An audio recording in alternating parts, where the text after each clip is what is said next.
తెలంగాణలో రానున్న 6 రోజుల పాటు మోస్తారు నుంచి భారీ వర్షాలు కురిసే అవకాశం ఉన్నట్టు వాతావరణ శాఖ తెలిపింది.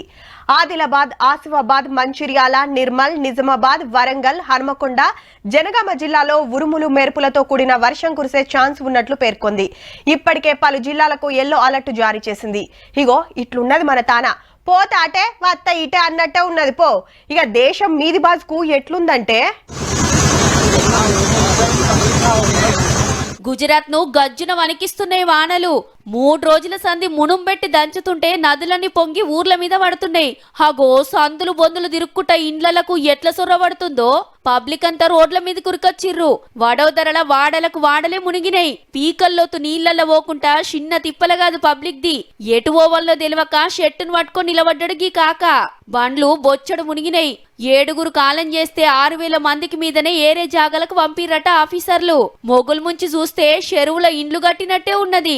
హైవేల మీద ఎక్కడి లారీలు అక్కడనే ఆగిపోయినాయి. గీ లారీ సగం బడ మునిగింది. ఉత్తరాఖండ్ లా కొండలు ఇరిగిబడి తొవ్వలు బొయ్యారాలైతున్నాయి. ఢిల్లీని సుత గట్టిగానే అరుచుకుంటుందా ఆనా. రోడ్లు కాలువలైతే బండ్లన్నీ ఈదుకుంటూ పోతున్నాయి. ఇంకో 2-3 వద్దులు ఇట్లనే ఉంటదట. మన తాన్నైతే పొద్దుముక ఓ డల్లు పడి పోతుంది.